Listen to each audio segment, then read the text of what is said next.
Sorry. Down, please. Down. Good afternoon, everybody.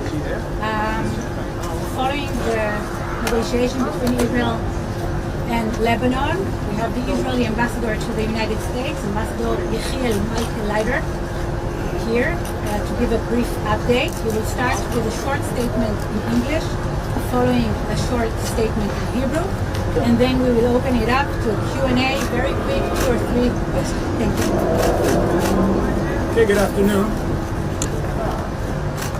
Talks began with a statement, very encouraging statement, Secretary of State Rubio. I was honored to sit around the negotiating table with His Excellency Yechiel Leiter, United States Ambassador to Lebanon, and to Her Excellency Nadav Hamadi, the Lebanese Ambassador to Washington. We discovered today that we're on the same side of the equation. That's the most positive thing we could have come away with.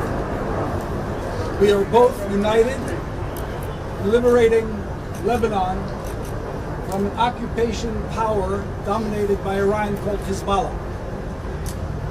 Lebanon is under their occupation, and we are suffering from their constant barrages of missiles and terror attacks trying to cross our border.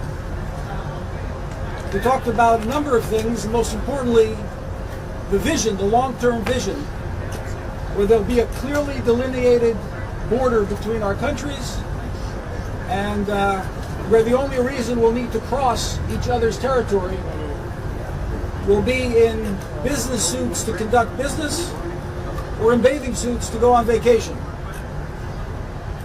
We made it very clear that the security of our civilians is not up for negotiation.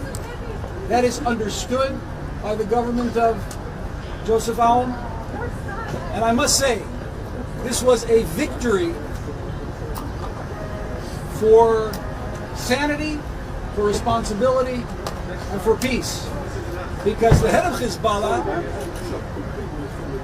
warned the government of Lebanon yesterday not to participate in these talks. And the government of Joseph Aoun bravely said no to Hezbollah. And this is the beginning of a very strong and fortified, consistent battle against Hezbollah. They are weakened as they've never been, and together we'll continue to read the threat of this Iranian proxy, which is so malign and so malignant in the region. כמה מילים בעברית? אפשר אולי עד לכאן משהו בעברית? צהריים טובים, השגריר ייתן עכשיו הצהרה בעברית. צהריים טובים. אני חייב לומר שהיו היום שיחות מצוינות, באווירה מצוינת. אני חושב שאפשר לומר שהיה ניצחון מוחץ היום נגד החיזבאללה. אנחנו באותו צד. העם הלבנוני והעם הישראלי, ממשלת ישראל וממשלת לבנון, אנחנו באותו צד. צריך למגר את הרשע הזה של חיזבאללה מארץ הארזים. ואנחנו מאוחדים בצורך וביכולת לעשות זאת. דיברנו על האפשרויות, דיברנו על החזון לטווח ארוך, לראות את לבנון משגשגת ואת הגבול שבינינו, גבול קבוע, מכובד, שעוברים הלוך ושוב בגבול הזה רק עם חליפות מחויטות כדי לעשות עסקים, ועם אולי בגד ים כדי לנפוש בחופים של שתי המדינות. כמה שאלות? I'm sorry, first question, Mike Wagenheim. Ambassador Mike Wagenheim, I-24 News English. Is there something specific your Lebanese counterpart said today to give you optimism that the LAF will really begin to take hold in southern Lebanon and disarm Hezbollah? And also, conspicuous by their absence today were the French. Did Israel make a concerted, active effort to keep the French away from these negotiations? Well, I hope we won't have to make a concerted effort, but we certainly don't want the French anywhere near these negotiations. We'd like to keep the French as far away as possible from pretty much everything, but particularly when it comes to peace negotiations. They're not needed. they're not a positive influence, particularly not in Lebanon. What gives me hope is the fact that the Lebanese government made it very clear that they will no longer be occupied by Hezbollah. And Iran has been weakened. Hezbollah is dramatically weakened. This is an opportunity. This is the first time our two countries are sitting together in over 3 decades. Let's feel the moment. Let's enjoy the moment. And we enjoyed it together. We had a wonderful exchange of over 2 hours. There's a joint statement that's coming out, a statement where the ambassador expressed her government's position, where I expressed my government's position, and we're going to take it from there. Yeah, thank you very much for your time, Mr. Ambassador. Rahim Rashidi or Mr. Kurdish here. I have a 2 quick questions. What impact could the peace agreement with Lebanon have on the region and particularly on Iran? Second question, is there any agreement among you two against militias in the region and including Hezbollah in Lebanon?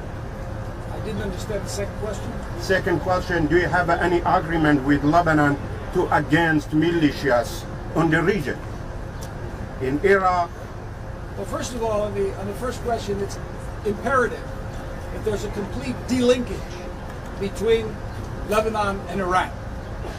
Iran is the malign influence in the region and around the world. Hezbollah is their proxy next to Israel. It's like a front operation of Iran against Israel. And now is the opportunity to push them back because they're as weak as they've never been. So there's an imperative to maintain that delinkage. In terms of agreement with Lebanon, we're working on the agreement on every front, on the security front and on the civil front, to try to achieve together a complete peace treaty, that the moment we have the security issue solved, we can take the peace treaty and embark on a harmonious relationship like we have with the other Abraham Accord countries. Did you discuss the coming meeting time?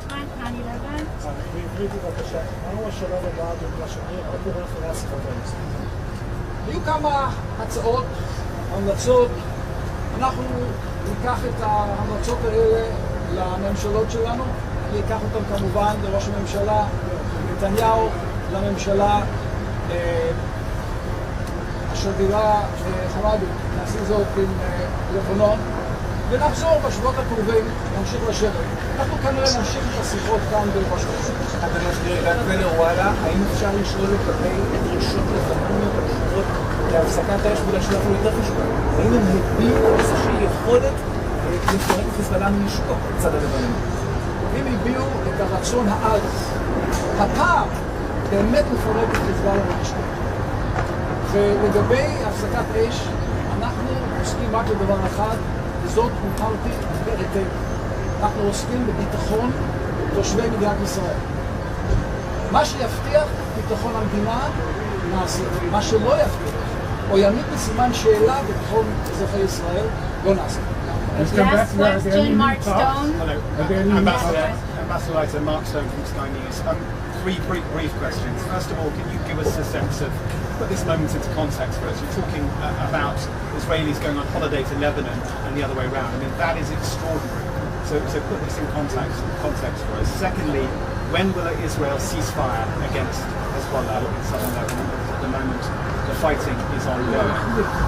And lastly, these Lebanese ministers have told us that in a sense Israel is undermining what their effort is, which is they are calling for Hezbollah to disarm, they're calling for dialogue. They say they're doing everything they can and that you're undermining things by continuing to fight in the south. There may be some ministers that say some things for the publicity purposes, but the Lebanese know very well they would not have been able to move into a new era of peace were it not for the fact that we've degraded Hezbollah. There would be nothing to talk about if it wasn't for the fact that Hassan Nasrallah, for example, who talked about Israel being nothing more than a spider web, is now living among the spiders. We've degraded Hezbollah, which has enabled Lebanon, the government of Joseph Aoun, to take bold steps into direct negotiations with Israel. And that's the context. That's the change that President Trump and Prime Minister Netanyahu have brought across the region, with the degrading of Iran, this malign and malignant entity that's trying to destabilize the entire region.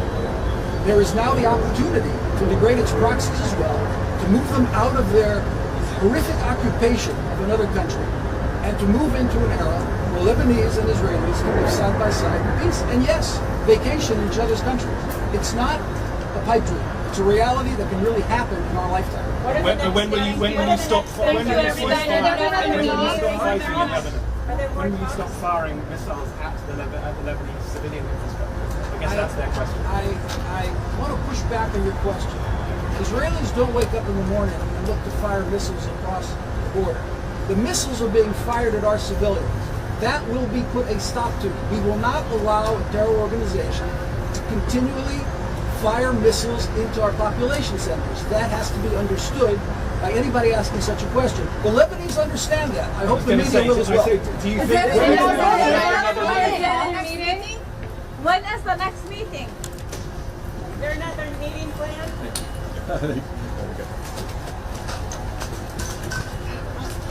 How much President Trump for this, Ambassador?